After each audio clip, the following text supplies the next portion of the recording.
Iran के परमाणु कार्यक्रम को लेकर इजराइल एक बार फिर आक्रामक तेवर में नजर आ रहा है।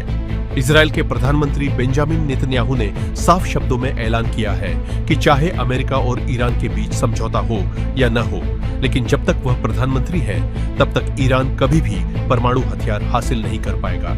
नेतन्याहू ने यरूशलेम में आयोजित GNAS इंटरनेशनल पॉलिसी समिट में कहा, मैं आपसे वादा करता हूं कि चाहे बातचीत का नतीजा कुछ भी हो, ईरान के पास कभी परमाणु हथियार नहीं होगा।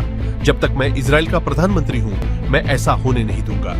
इजरायली प्रधानमंत्री ने दावा किया कि हाल के सैन्य अभियानों के जरिए इजराइल ने ईरान से पैदा होने वाले उस खतरे को काफी हद तक खत्म कर दिया है, जो भविष्य में उसके लिए अस्तित्व का संकट बन सकता था।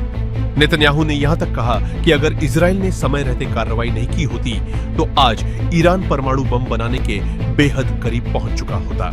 अपने संबोधन में नेतन्याहू ने अमेरिका और इजराइल के सैन्य सहयोग का भी जिक्र किया। उन्होंने कहा कि दोनों देशों ने मिलकर इजराइल के इतिहास का सबसे बड़ा हवाई अभियान चलाया, जिसमें ईरान के परमाणु और सैन्य ढांचे को भारी नुकसान पहुंचाया गया। इतना ही नहीं, नेतन्याहू ने दक्षिणी लेबनान को लेकर भी सख्त रुख अपनाया। उन्होंने साफ कहा कि इजरायली सेना वहां से पीछे नहीं हटेगी और जब तक जरूरत होगी तब तक वहां मौजूद रहेगी। उनके मुताबिक यह कदम इजराइल की सुरक्षा और उसके नागरिकों की रक्षा के लिए जरूरी है।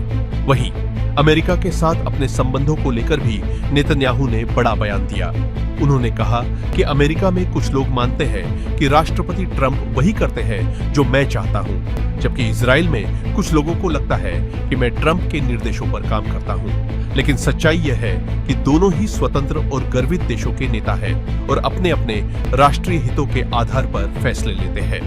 नेतन्याहू का यह बयान ऐसे समय आया है जब स्विट्जरलैंड में अमेरिका और ईरान के बीच बातचीत जारी है। अब पूरी दुनिया की नजर इस बात पर है कि क्या कूटनीतिक वार्ता से कोई समाधान निकलेगा या फिर मध्य पूर्व में तनाव का नया अध्याय शुरू होगा।